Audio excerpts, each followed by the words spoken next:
ما بين انتقادات وإشادة صريحة، باسم السمرة بيتصدر الترند. باسم السمرة بتصريحات نارية تثير الجدل ما بين نصائح لأحمد السقا وانتقادات لتامر حسني وتحذير لأحمد مالك. في لقاء للفنان باسم السمرة مع صاحبة السعادة الإعلامية إسعاد يونس عبر برنامجها بعت برسائل لزمايله. الرسائل دي أثارت جدال واسع عبر منصات التواصل الاجتماعي. رسائل جريئة ممكن تأثر على علاقته بزمايله، لأنه ما ترددش إنه يقولها. أشاد بمسيرة أحمد السقا تحقيق ونجاحات جماهيرية ضخمة، صدر اسم أحمد السقا لقائمة أفلام الحركة والأكشن اللي كسر بيها الدنيا. لكن باسم السمرة طلع وقال له خلاص الحتة دي ما بقتش بتاعتك، كانت زمان بتاعت الشباب، المفروض كان في نقلة تحصل ما عملتهاش. أشاد بالفنان أحمد السقا كإنسان، قال إنه أطيب خلق الله وإنه طفل شقي ومزعج بس طفل طيب بجدعنته. قال ده عجبني في مسلسل جولة أخيرة واستمتعت معاه بالتمثيل في العتاولة. قال له اشتغل على النقلة دي يا عم أحمد. أما الفنان النجم تامر حسني اللي قال عليه موهبته استثنائية في الغناء والتمثيل، قال له ابعد خالص عن الإخراج أفلامك، إن مش معقول اللي يكتب هو اللي يخرج هو اللي يمثل.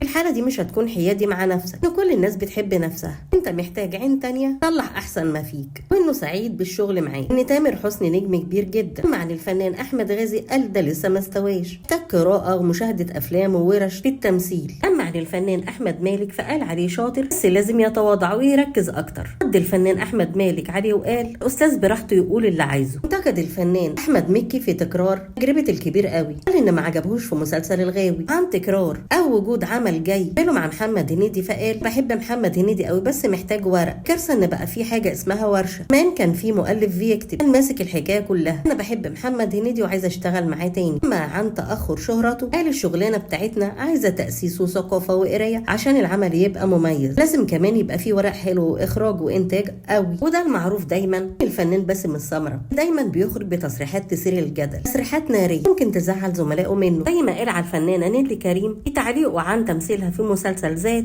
قال أنا علمتها التمثيل. مشكلته مع الفنانة رحاب الجمل دايما تصريحاته صادمة وجريئة. تفتكروا من حق أي فنان إنه ينتقد زميله الفنان ولا مش من حقه؟ اكتبوا لي رأيكم في التعليقات.